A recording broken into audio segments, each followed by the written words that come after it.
Hey everyone, welcome to Friday's live stream with me, Mark from Pocket Video School. And today we're going to be going through how you can actually use YouTube Live, sorry, not YouTube Live, but YouTube end screens, and how you can connect your videos together using some really cool little tools that YouTube have actually got built into their system.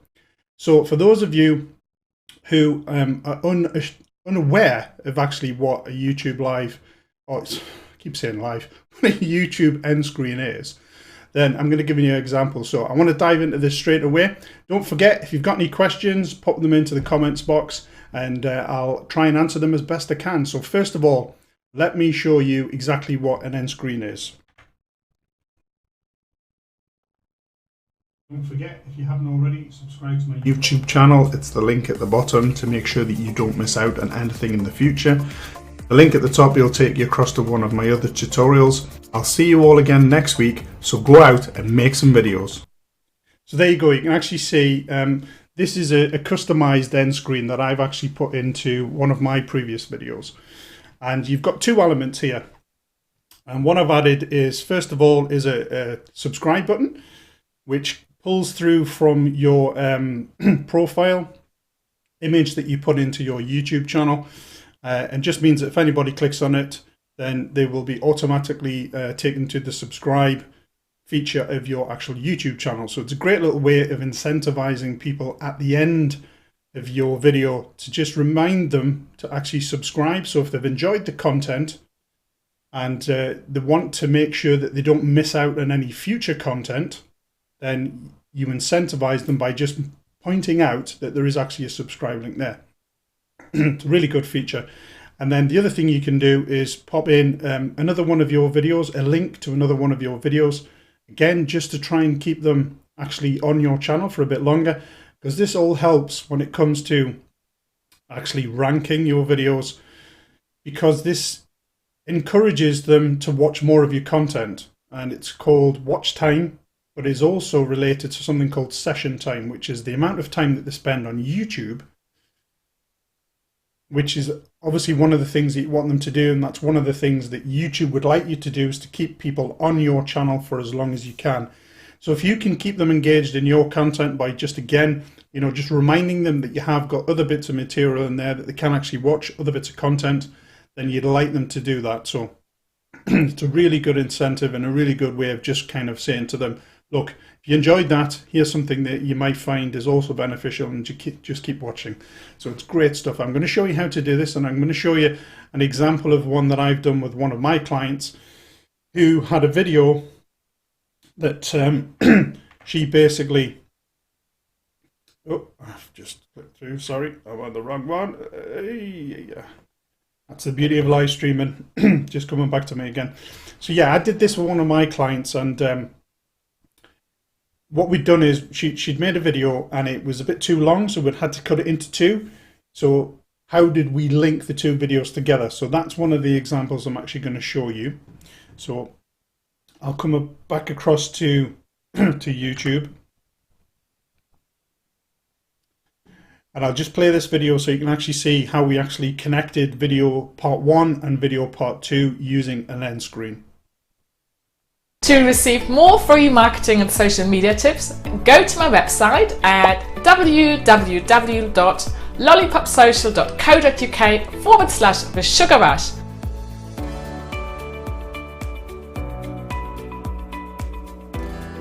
So there you go. You can see what we've actually done there is we've actually created a custom end screen by putting the part of the video, excuse me, that incentivizes the click through to part 2. So in the actual video itself, what we've done is we've got this blurred background, and then we've put the text on again to incentivize the click. And where you can see the thumbnail to the left hand side of the text that's the end screen that YouTube allow you to use from their back-end system. So again, incentivizes people to stick with your content and click that to make sure that they see part 2. Because if part 1's done the job and you've got them to stay all the way to the end, then this is a really powerful feature, again, to keep them engaged with your content and your material and keep your watch time increasing all the time. So how do you do this? Well, the system itself in the back end of YouTube is really easy to use, but it's about being creative with it, I think, to make sure that people are actually doing what it is that you want them to do. And there are a few different elements of it that I'm actually going to go through with you today so that you understand how these things can actually work. But bear in mind, when you create your video, to get the most impact from it, and especially that customized one that you saw on my channel earlier on, is you've got to think about how your video actually ends for this to be the most beneficial and most effective. You can obviously just pop a couple of end screens on top of the end of your video, and there's nothing wrong with that, but I think it's more impactful if you think about your actual video and you create the end of your video so that it gives more impact to these particular end screens. Excuse me, got a bit of a tickly throat today for some strange reason. I'm feeling really cold, I don't know why. So there's the example I did with Nicole from Lollipop Social, as I say, just to incentivize the click-through to part 2 of her video. Now, the thing to bear in mind about end screens is that they will only work when you're in the actual YouTube app. So whether it's on a desktop or mobile, if you embed one of these onto your website, it will work on your website. But if you're then viewing it on a mobile device, when it's embedded on your website, the end screen elements won't actually work at the moment. That might change in the future. I'm just not sure. It's probably something to do with the mobile optimization of it. But if they were watching your video in the YouTube app on the mobile, these will work. So whereas in the past, a lot of the elements that Facebook had for overlays and things didn't work on mobile, this is their solution, or one of their solutions. So cards are the other one, and I'll cover cards in a future video. And end screens were the other solution to getting people to click using their mobile devices, because you've got to remember more and more people are actually watching video using their mobile devices. So let's show you exactly how you can put these things together and what options you've got and what elements you can actually choose from. So we're back to YouTube, and I'm just going to come across to my YouTube channel, and what I've done is I've uploaded quickly an actual portion of a video that has that customized end in it. So I'm going to cover that and go from my manager into the editor. I have muted the sound on this particular one. So what I'll do is I'll play it so you can see what's actually going on first of all. Handbrake now and start compressing those videos and speeding up your upload times and your workflow and the experience for your viewers as well. If you haven't already, don't forget, subscribe to my YouTube channel. It's a link at the bottom there, and I've also linked up here to another one of my video tutorials. See you again next week. Sorry if it's a little bit laggy when it's actually playing the YouTube video, because I'm streaming on YouTube as well as trying to use YouTube as a hosting platform as well.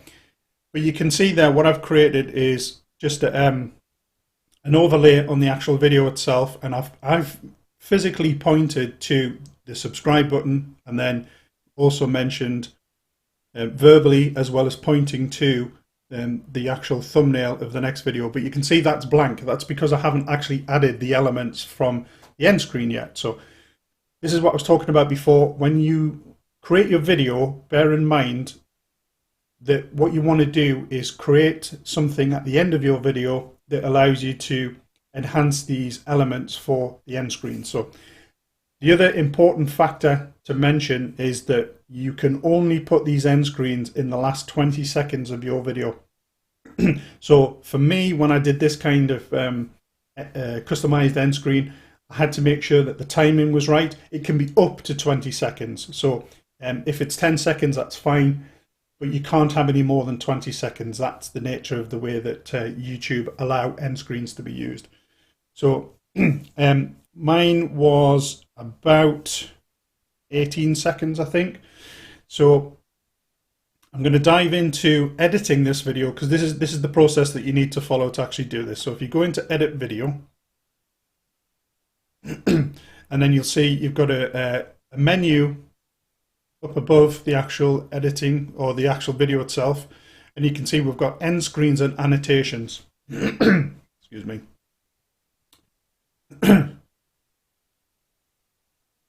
Right, so I've just noticed that I should have made this video longer for this sample one. So what I'm going to have to do is just go back to my video manager, and we'll have to choose a different one, unfortunately. Prior preparation and all that. Never mind, these things happen. So what I'll do is I'll actually take one of my previous videos that I've done as a live, and I'll connect that to incentivize those end screens. So I'll go into edit on this last live broadcast from last week. And again, I'm going to do exactly the same thing. I'm going to go up to end screen and annotations. Once it's loaded up, it will actually take you to the last 20 seconds of the video. As you can see, it's taking me to 19 minutes and 10 seconds, and the video itself was 19:30. Now just bear in mind, on that previous example, I had the customized end screen, so I would have put it to the left hand side where the purple box was. But in this occasion, obviously, I'm going to have to do it in a slightly different way because of that slight faux pas of mine on the videos. So what do we need to do? Well, first of all, we need to click on this blue button that says Add Element. I'm just going to click the preview bit a little bit away. We can always have a chat about it at some point. There. So I'm not bothered for having the full 20 seconds. So I'm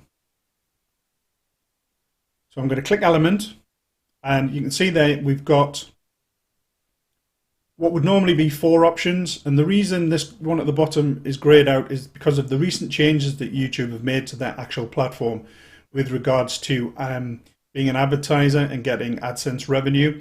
So you need to have 1,000 subscribers and 4,000 minutes of watch time to be able to become a YouTube partner, which means that you can, first of all, link out to a website, which is a bit of a shame now that they've changed these rules. But it also allows you to be part of the YouTube partner program to get revenue from your videos as well. Now, really, the only time you're going to get revenue is if you have a lot of views on your videos. So bear in mind for the future, but this is why this particular one's grayed out at the moment. So we've got the option of a video or playlist. We've got the subscribe option, and we've got the promote another channel option. Now, the ones that I think are probably most useful are the certainly the subscribe one. So I'm going to click that create button, and you can see it's pulled through the profile pic of my particular channel. Now you can move these around. You can see in the background there is a blue rectangle, or a rectangle with a blue border and blue lines down it. This is just giving you the safe area that you can actually move these elements. So I can literally just click and drag and move it anywhere within that blue rectangle. Now I tend to put mine at the bottom, and as you saw in that previous example that I showed you, I actually point to it and reference it and say it's at the bottom. So that's where I'm going to leave it. Now I would position it obviously in relation to the purple element that I showed you in that other video. So I'm just going to put it there. The next thing you do is you add another element, and this time I'm going to choose a video or playlist. So I'm going to click create, and it's going to give me some additional options. So it's going to say my most recent upload, so that would actually be that particular video, or in this case, after this video that we're live with us now, would be a recording and would be added. Yeah, that didn't make sense at all. It's probably easier just to say your most recent upload. Best for the viewer, so based on their viewing habits, it will choose from your library of videos the one that it thinks is more suitable, and then you can specifically choose a particular one. So I'm just going to go best for viewer, and then click create element.